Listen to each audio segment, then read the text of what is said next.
Assalamualaikum warahmatullahi wabarakatuh. Anak-anakku semua kelas 1 SDN Bogem, selamat pagi. Ya, semoga kalian selalu dalam lindungan Allah ya di rumah. Ingat pesan ibu, tetap patuhi protokol kesehatan, yaitu dengan melaksanakan 3M, menggunakan masker, menjaga jarak, dan mencuci tangan.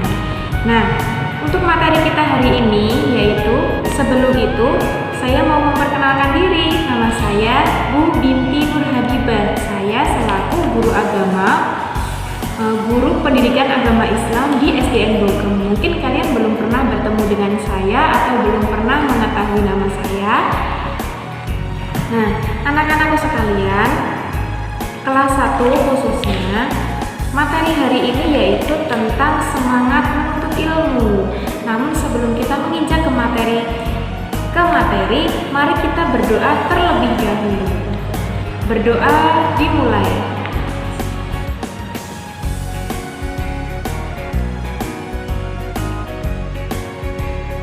Selesai. Nah, kita langsung saja ke materi ya. Nah, yang pertama, pengertian menuntut ilmu. Menuntut ilmu disebut juga dengan kegiatan belajar. Menuntut ilmu adalah melaksanakan perintah Allah. Oleh karena itu, menuntut ilmu wajib hukumnya bagi umat Islam. Jadi anak-anak semuanya, kalian dengan cara kalian menuntut ilmu, kalian sudah melaksanakan perintah Allah, karena menuntut ilmu itu wajib dari kecil hingga tua. Seperti hadis yang berbunyi utlubul ilmi minal mahdi ilal lahdi, yang artinya tuntutlah ilmu dari buayan hingga liang lahat. Nah, selanjutnya tujuan menuntut ilmu adalah agar menjadi muslim yang cerdas, bersyukur, dan berbudi pekerti. Dengan cara kalian mau menuntut ilmu, kalian bisa menjadi seorang yang cerdas, bersyukur, dan berbudi pekerti yang baik.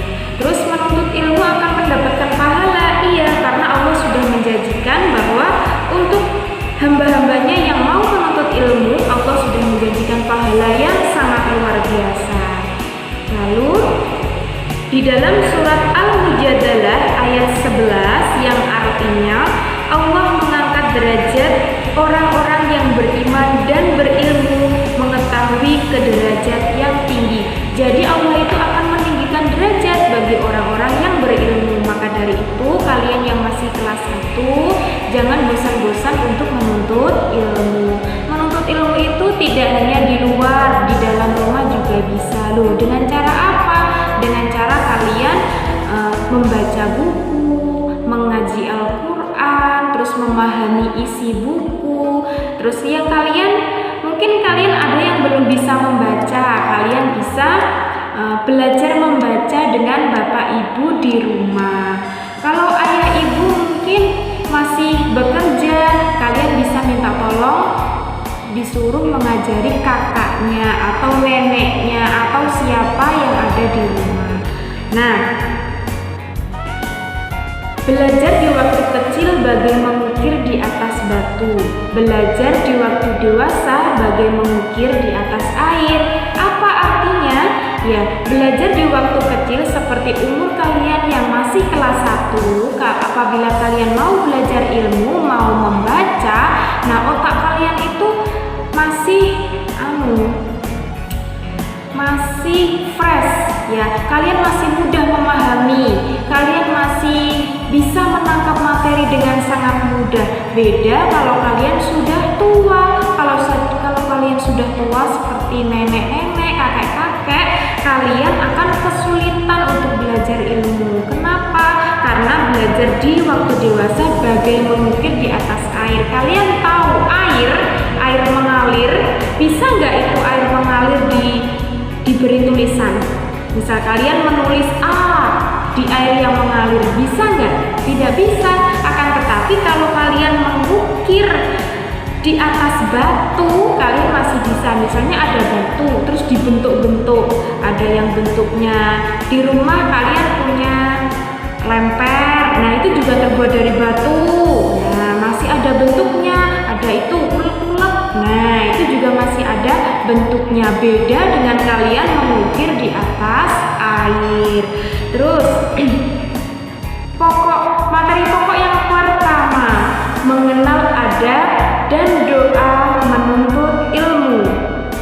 Nah, kalian kelas 1 wajib mengetahui adab dan doa menuntut ilmu. Adab menuntut ilmu yang pertama yaitu mempunyai niat yang baik. Yang kedua, memberi salam kepada guru. Nah, apabila kalian bertemu dengan guru kalian di rumah, di jalan maupun di mana saja, meskipun di luar sekolahan, kalian harus memberi salam kepada guru. Itu adalah adab kalian menuntut ilmu. Terus, bukan hanya kepada guru ya anak-anak, bisa kepada bapak, ibu, orang-orang yang lebih tua dari kita. Misalnya kalian bertemu dengan saudara kalian yang lebih tua di jalan, kalian wajib mengucapkan salam. Nah, terus selanjutnya C. Nah, ini membaca doa sebelum belajar. Mari kita baca bersama-sama ya. Kalian lihat di sisi kirinya Bu Binti ada tulisan ya, kita baca bersama-sama.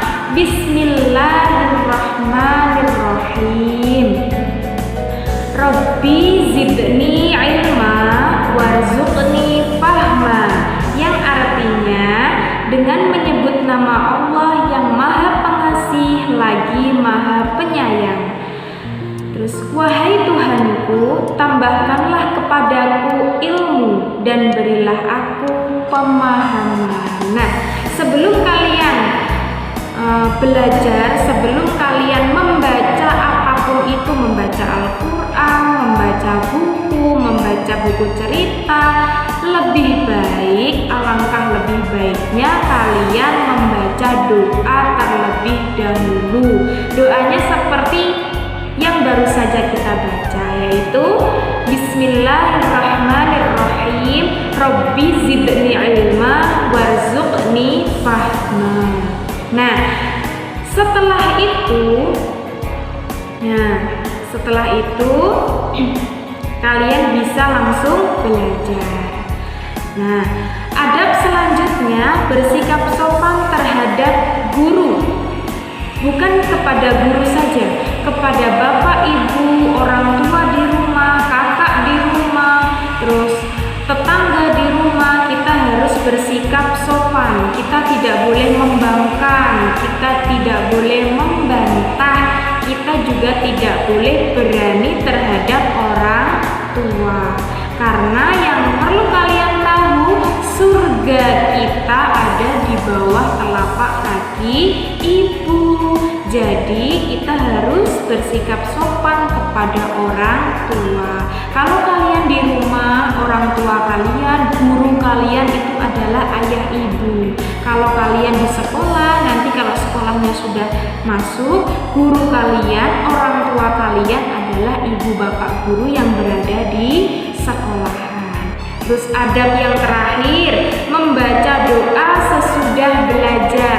Ketika kalian sudah melaksanakan pembelajaran, sudah selesai membaca Al-Quran, membaca Iqra, membaca buku cerita, membaca buku materi pelajaran. Nah, alangkah lebih baiknya kalian membaca doa sesudah belajar. Bagaimana doanya? Mari kita simak bersama-sama.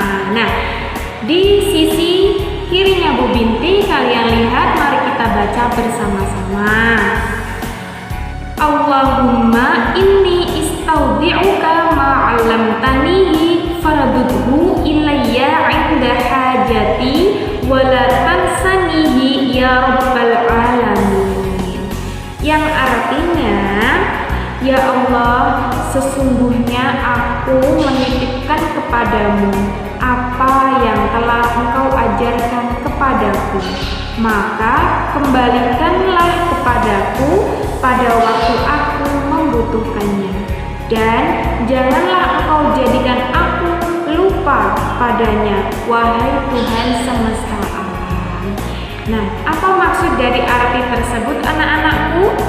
Artinya yaitu kita memohon kepada Allah supaya Allah memberikan kita ilmu, menitipkan ilmu yang baik kepada kita, mengajarkan ilmu yang solih-solihah kepada kita, memberikan kita kecerdasan, memberikan kita ilmu yang barokah kepada kita. Nah, maka kembalikanlah kepadaku pada waktu aku membutuhkannya. Jadi ilmu itu kita meminta kepada Allah supaya nanti kita juga kembali kepada Allah dengan membawa ilmu yang sudah diberikan kepada kita. Jadi menuntut ilmu itu hukumnya wajib. Kalau orang mencintai ilmu, suka menuntut ilmu, suka membaca, kalian akan menjadi anak yang pintar, anak yang cerdas, berguna bagi nusa, bangsa, agama, dan negara. Nah, cukup sekian materi hari ini. Semoga kalian bisa memahami materi apa yang sudah Bu Binti berikan. Mari kita baca hamdalah bersama-sama. Alhamdulillahirabbil alamin. Namun sebelum itu anak-anak, di akhir pembelajaran ini akan Bu Binti siapkan latihan soal. Nanti bisa kalian kerjakan. Jangan lupa diberi nama, hari, tanggal, dan kelasnya ya. Lalu soalnya ditulis dan jawabannya dibuat terpisah supaya lebih mudah. Jadi cukup sekian materi hari ini. Tetap jaga kesehatan. Semoga kita semua selalu dalam lindungan Allah. Tetap beribadah dari rumah, belajar dari rumah, dan patuhi kedua orang tua. Wassalamualaikum warahmatullahi wabarakatuh.